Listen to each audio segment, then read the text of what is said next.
She posted, "You deserve what you tolerate, crown," after ending things with me publicly. I didn't react. Months later, she removed the post after watching my life improve, while hers became exactly what she once complained about constantly. "You deserve what you tolerate." She said it out loud before she even posted it. Sitting across from me at the kitchen table, phone already in her hand, already typing, like she'd rehearsed this moment a dozen times before I even walked through the door. I looked at her. She didn't look back. She hit post. Then she slid her phone face down on the table like punctuation. And the worst part? I already knew what it meant. Not the quote. The crown emoji. That little golden crown she added at the end. That was for the audience. That was for her followers. That was her way of telling every single person in our shared social circle exactly who the villain of this story was supposed to be. And it wasn't her. I sat there for a second. Just 1 second. And then I picked up my coffee, took a slow sip, and said nothing. She waited. I could feel her waiting. She wanted a reaction. She needed one. Because a reaction would justify everything she'd already decided about me. A reaction would make her right. So I gave her nothing. And that silence, that calm, measured, infuriating to her silence, ended up being the most powerful thing I ever did in that relationship. I didn't know that at the time, though. At the time, I just didn't trust my own voice. I didn't realize then that the moment she posted that quote, publicly, with a crown, aimed directly at me, she hadn't just ended our relationship. She'd started a countdown. Her own. Let me be clear about what I was sitting across from in that kitchen. This wasn't just a breakup. This was the person I had spent 2.5 years building something real with. Or at least, I thought it was real. The apartment we were in was technically hers. My name wasn't on the lease. I had moved in 14 months ago after a fire displaced me from my old place. She offered. I thanked her. And somewhere in those 14 months, the weight of that offer shifted. It became leverage. Not dramatically. Not overnight. Slowly. The way water changes stone. We'd met through mutual friends. Bingham and his girlfriend at the time had introduced us at a rooftop thing in Brooklyn. Caraway was sharp. Funny in a cutting way. Confident in a way that felt like it filled a room before she even spoke. And I was in a season of my life where I was rebuilding. Not from anything dramatic. Just from the quiet kind of drift that happens in your mid-20s when you've been coasting on potential for too long. She seemed grounded. She seemed like direction. And for a long time, she was. But people show you who they are in pieces. And I had been collecting pieces for months without letting myself assemble the full picture. That morning, the morning of the post, I had 3 options and I knew it. I could react publicly. I could beg.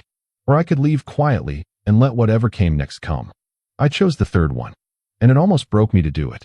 If you enjoy real stories like this, subscribe, because what happened next changed everything for me. I was 28. She was 27. We'd been together 2 years and 4 months, and we'd been living together for just over one of those years. The city was New York. The borough was hers.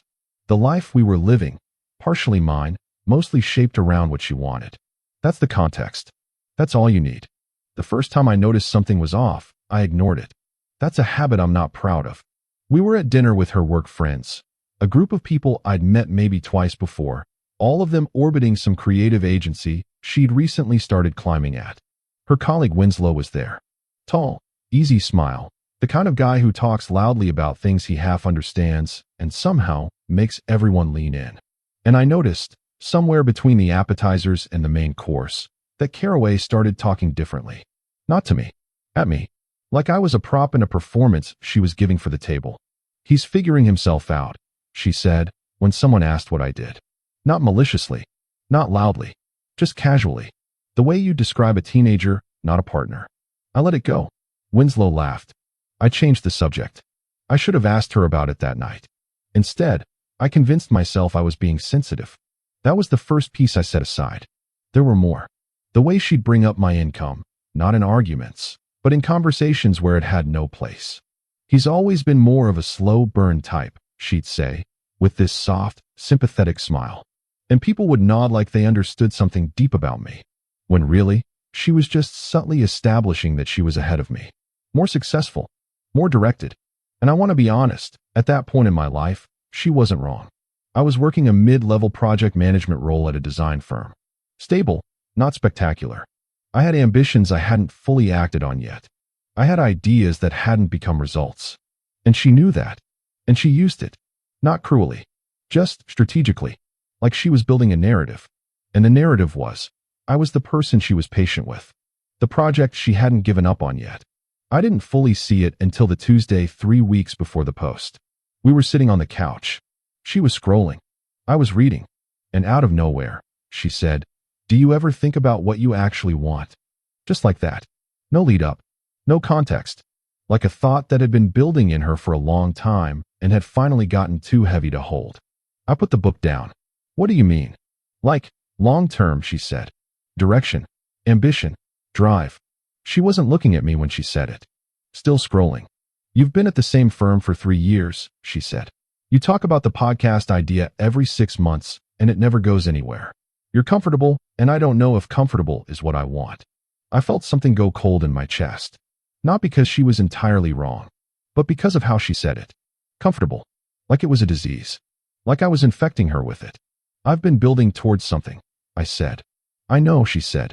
And the way she said, "I know," meant she didn't believe me. That was the crack. That was the moment the whole wall shifted. But I didn't leave. I doubled down. I started waking up earlier. I started working on the podcast concept, not talking about it, actually building it. I started taking on extra projects at the firm, quietly positioning for a promotion I'd been eyeing for a year. I didn't tell her about any of it. I wanted her to see it when it was real, not hear about it as a promise. That was possibly a mistake. Or maybe it didn't matter. Because somewhere in those 3 weeks, she had already made her decision. She had already drafted the narrative. She had already chosen the quote. She was just waiting for the right morning. It was a Saturday. I remember that specifically because I'd made coffee before she was up, which was unusual. I usually slept in on Saturdays. That morning I hadn't slept at all. I'd been up since 4, working on the podcast outline. She came downstairs in her oversized NYU sweatshirt, hair pulled back, and she had a look on her face that I'd seen once before. The last time her sister had flown in unexpectedly. That pre-conversation composure. That collected before it gets messy face. She sat down across from me. Didn't take coffee. That was the first sign. Caraway never skipped coffee. "I've been thinking," she said. I set my mug down. "About us," she said. And then she said something that I've replayed enough times that I could probably recite it word for word. "I think you're a good person," she said. "But I think I've been making myself smaller to accommodate where you are." I waited. And I deserve someone who's already there. There. That word. Like life was a destination and I hadn't arrived yet. Like she had a stamp on her passport that I was still waiting for. I wanted to tell her about the podcast. About the promotion I was about to push for. About the fact that I'd been up since 4 in the morning building something because of a conversation she had on a Tuesday that she probably forgot by Wednesday. But I didn't. Because here's the thing about big emotional declarations. If you respond with logistics, you lose. Not morally. Not factually. But in that moment, in that kitchen, in that specific conversation, if I had said, "But wait, I have been working toward things," it would have sounded like exactly what she wanted it to sound like. Defensive. Behind. Catching up. So I just said, "Okay." One word. And something shifted in her face, something she didn't expect. She said, "Okay, that's it." I said, "What do you want me to say, Caraway?" "I don't know," she said. "Something. Anything. Fight for this." And I remember thinking very clearly in that moment. Fight for what? Fight for a person who was already packing her narrative before the conversation started? Fight to keep living in an apartment that had slowly made me feel like a guest? Fight to stay in a dynamic where my biggest function was to be the cautionary tale she told at dinner parties? No. I loved her. I genuinely did. But love doesn't mean you volunteer to be the villain in someone else's story. So I stayed quiet. And she picked up her phone. And she posted, "You deserve what you tolerate, Crown." And I watched her do it. And I felt something I hadn't felt in a year. Clarity. I moved out that weekend. Bingham let me crash at his place in Astoria. 2 air mattresses, 1 bathroom shared with 3 other people, and a kitchen where the microwave door didn't close all the way. It was the best I'd felt in over a year. Not because it was comfortable, because it was honest. There was no performance required. Nobody was watching me to see if I was growing fast enough. I could just exist. The notifications started almost immediately. Not from Caraway directly. From the orbit. People who followed both of us. People who saw the post and connected the timing. Maris, a friend from my previous job who I'd stayed close with, texted me first. You okay? Saw the thing. I said, yeah, I'm good. She said, do you want me to say something? I said no. She said, okay, let me know if that changes. It didn't. 2 days after the post, it had 47 likes. Mostly her work friends. A few people I vaguely recognized from events we'd gone to together. And comments. Comments that made me grip my phone a little tighter than I wanted to. Queen behavior.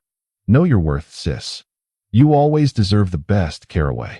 And one that specifically said, some people just aren't ready for a woman like you. I stared at that last one for probably 30 seconds.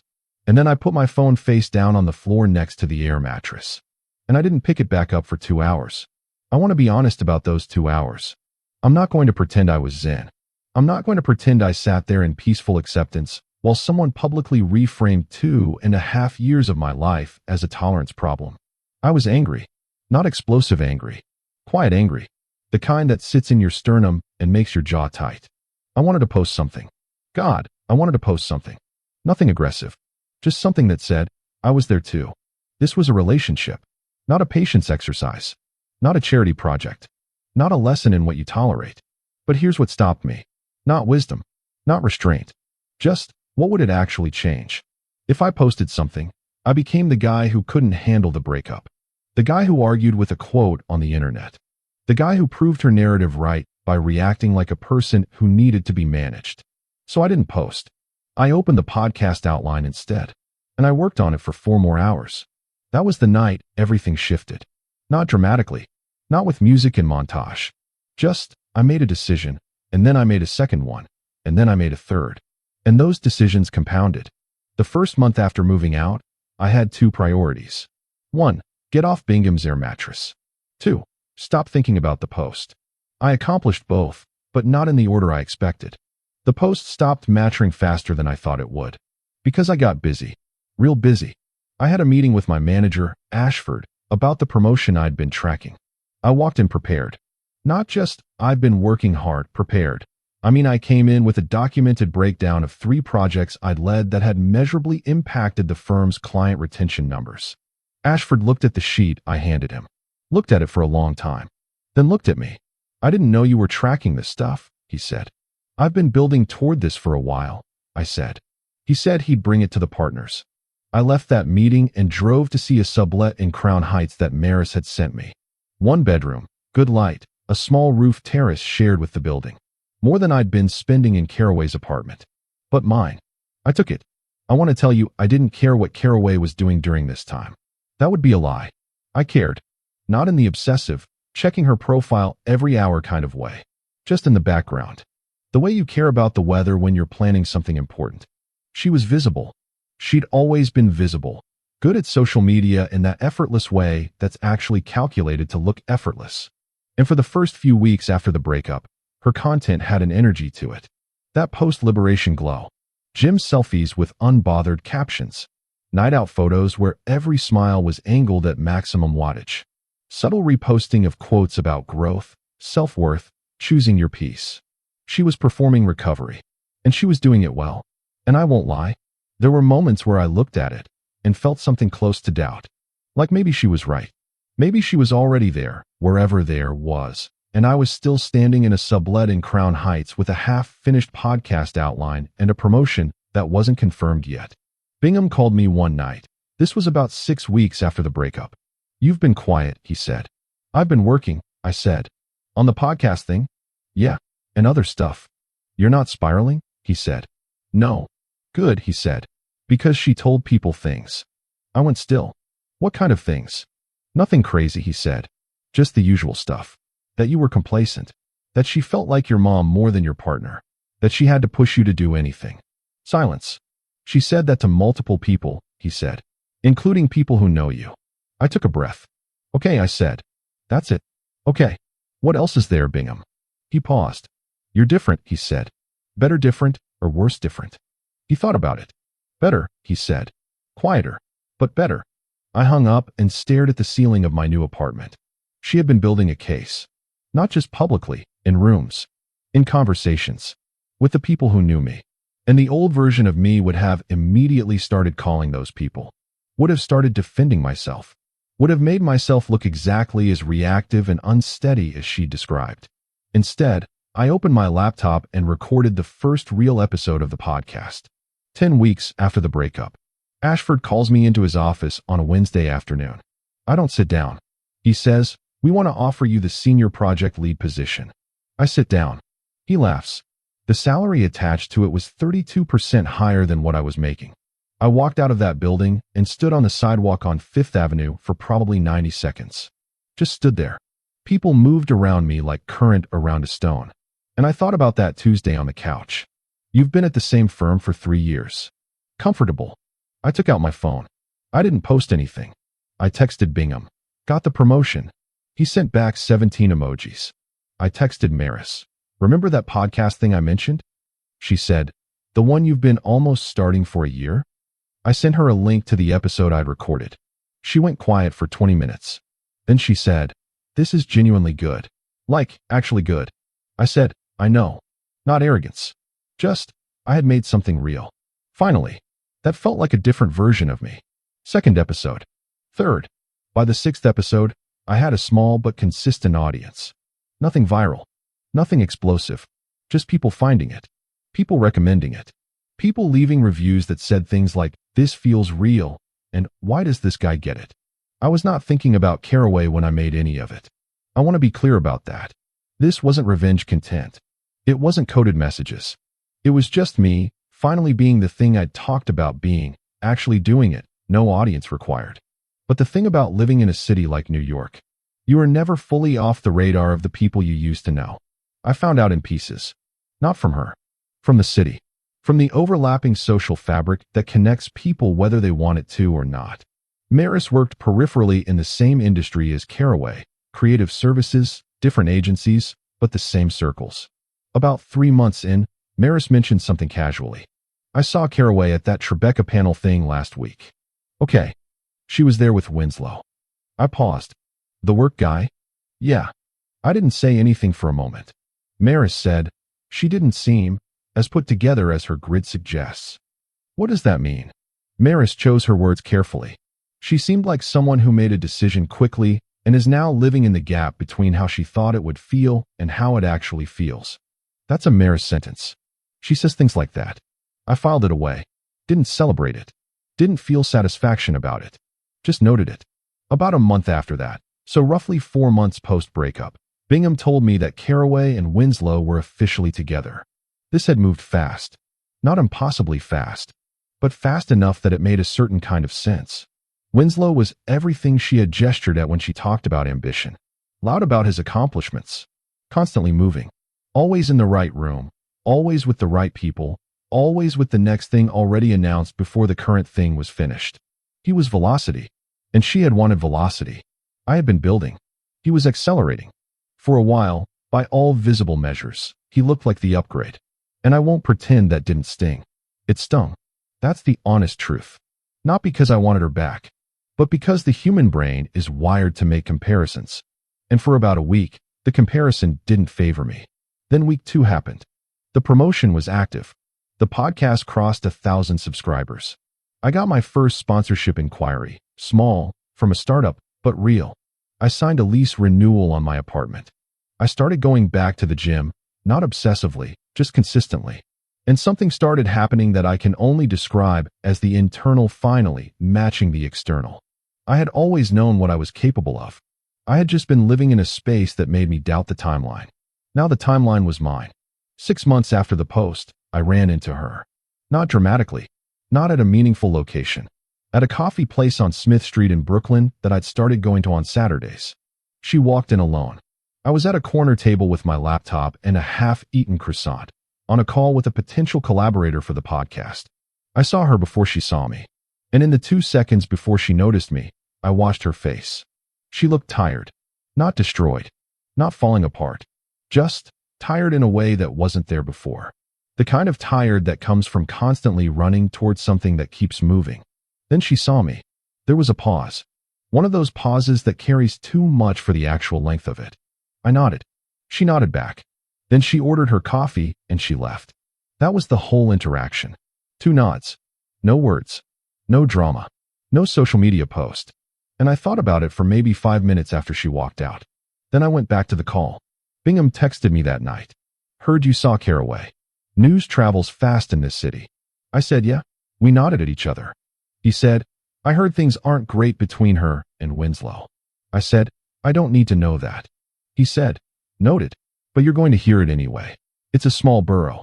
I said, then I'll hear it when I hear it. He said, fair. I put the phone down and went back to editing the episode one was working on.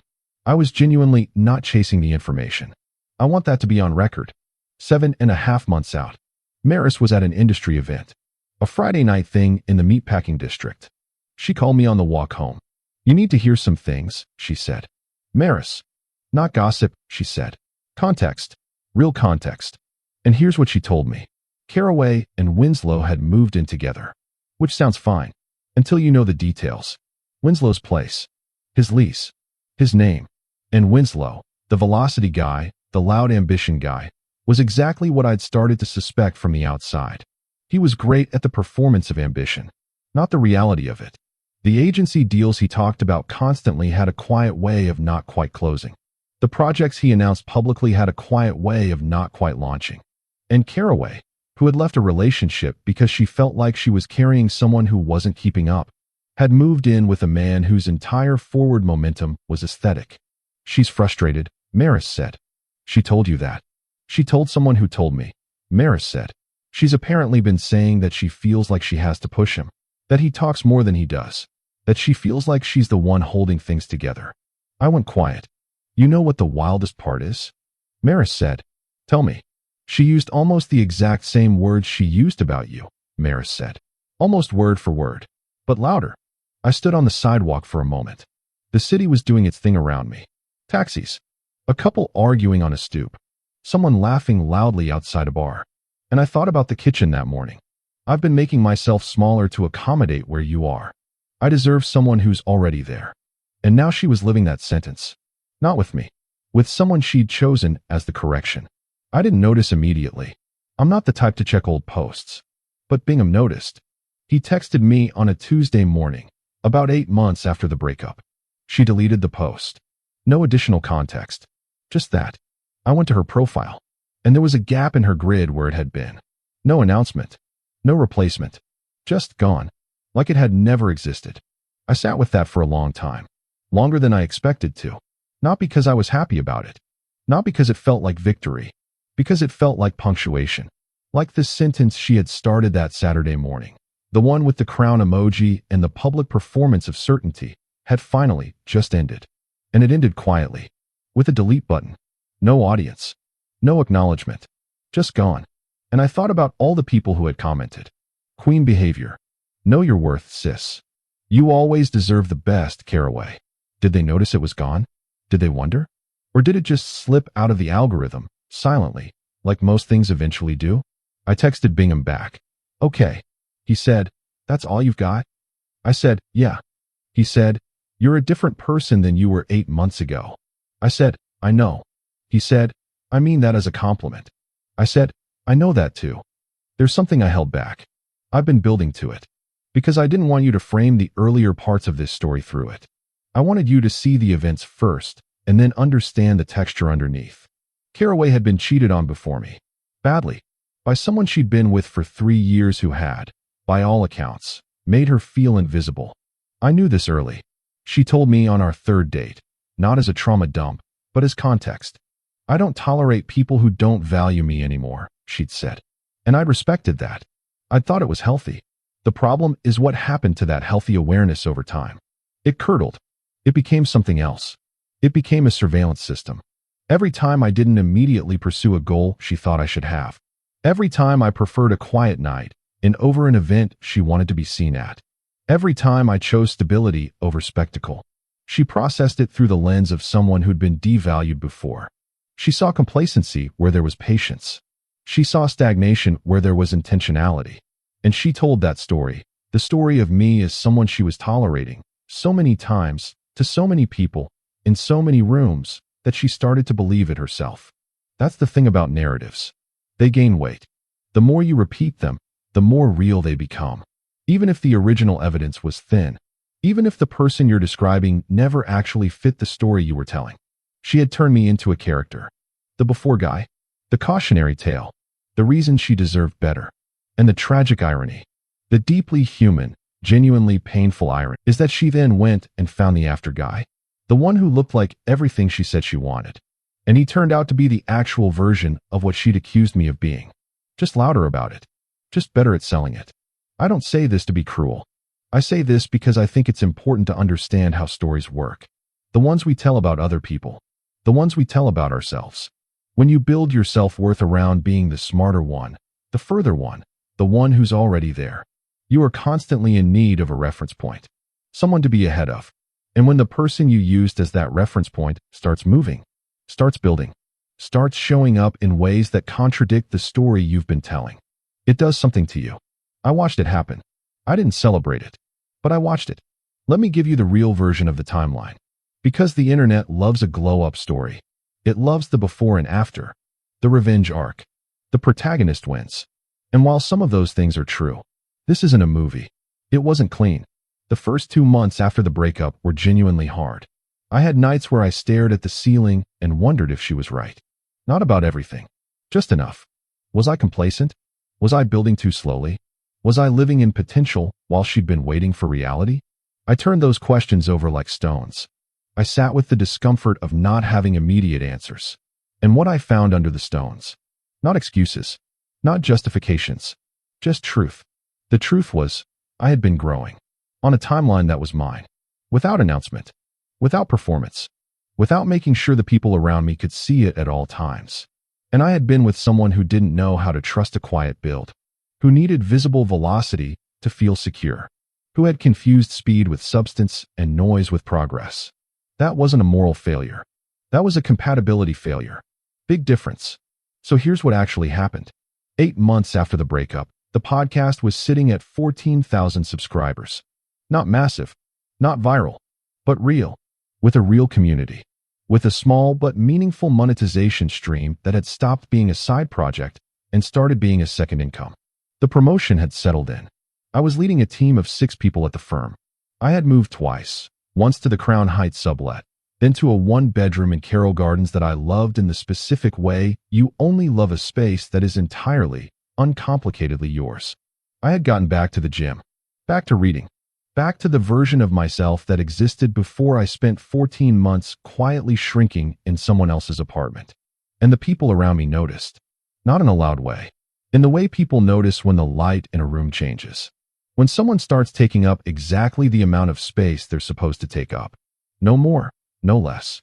Maris said it best, about 10 months in. We were at a bar in the West Village, not for any specific reason, just catching up.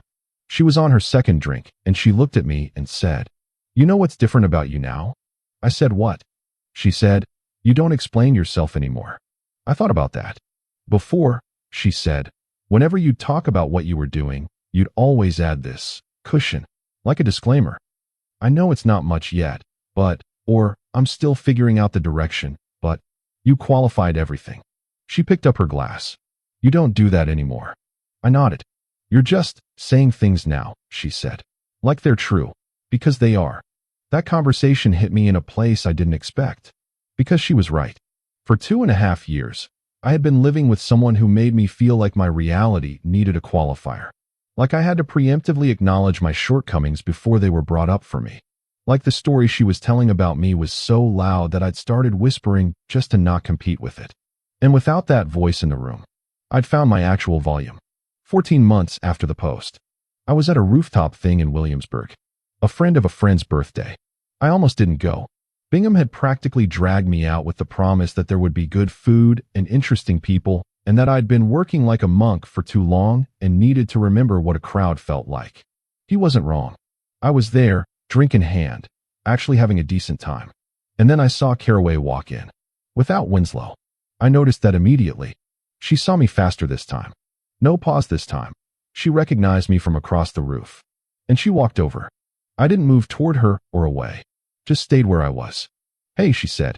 Hey, I said. And for a moment, we just stood there in the noise of the party. She looked different from the coffee shop encounter. Not necessarily worse. Just changed. There was less performance in it. Less armor. She looked more like the person I'd met at the rooftop party 4 years earlier. Before the narrative. Before the post. I heard about the podcast, she said. Yeah.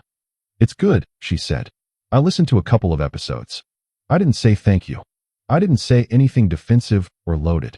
I just said, I'm glad. She nodded. There was a pause. The kind that could have been filled with a lot of things. Old grievances. The post. The narrative she'd built. The 14 months since. Instead, she said, you seem good. I said, I am. Not performed. Not pointed. Just true. She nodded again. And there was something in her face that I recognized from my own worst moments. The look of someone doing a calculation in real time.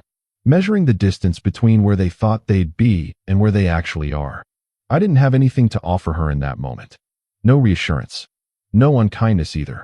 Just the clean, quiet reality of who we both were now. Which was, two people who had not been right for each other. And one of us had found out sooner than the other. Take care of yourself, I said. You too, she said. And she walked back toward the other side of the roof. I finished my drink. Talked to Bingham. Ate the food he had correctly promised would be excellent. And went home. I thought about why she deleted it. Not to build a theory. Not to dissect her. Just because I'm a person who thinks about things. And here's what I landed on. The post wasn't really about me. It never was. It was about her. It was a declaration she was making, to herself, through the audience, that she was the kind of person who knew her worth. Who didn't settle. Who moved on when something didn't serve her. And it felt true when she posted it. She believed every word. The problem is when you post something like that, something that's specific, that targeted, that public, you are making a promise. To yourself. To the audience. You are saying, what comes next will justify this. What I choose after will prove the crown was earned. And if what comes next doesn't justify it, if what comes next turns out to have every quality you projected onto the person you left, the post doesn't age well. It becomes a mirror facing the wrong direction. And eventually you have to take it down. Not because you were wrong about yourself, but because the evidence stopped cooperating with the story. She deleted it quietly. No explanation. No replacement. Because there's no graceful way to announce that the thing you use to define your self-worth has reversed. There's no crown emoji for that. It's been just over 1.5 years since that morning in the kitchen. The podcast is sitting at 41,000 subscribers as of last month. We just closed a real sponsorship deal, not startup money, actual recurring brand partnership money. Enough that I can have a real conversation about when it becomes my primary thing. I'm still at the firm, still leading the team. But I hold it differently now, not as the thing that defines me, but as one of several things I'm building. The apartment in Carroll Gardens has plants now. Real ones. That word keeps coming back. Not thriving. Not winning. Not rising from the ashes. Just continuing. Quietly. Consistently. Without needing the audience to understand while it was happening. Not lessons. I promise no moral teaching. Just what I know now that I didn't know then. I know that the person who controls the narrative in a breakup doesn't necessarily control the outcome. I know that silence, in the right moment, is not weakness. It is the refusal to play the game on someone else's terms. I know that when someone builds a public case for why they outgrew you, the most devastating response is simply to grow. Not for them. Not to prove them wrong. Not to post it. Just to actually become the thing you knew you were capable of. Because the post can be deleted. The opinions can shift. The narrative can reverse. But the work stays. The work is always real. Always yours. Always immune to what other people choose to say about you on a Saturday morning when they've already decided how the story ends. She thought she was writing the ending when she posted that. She wasn't. She was just posting. That crown emoji? I never said a word about it. And that silence turned out to be louder than anything she posted.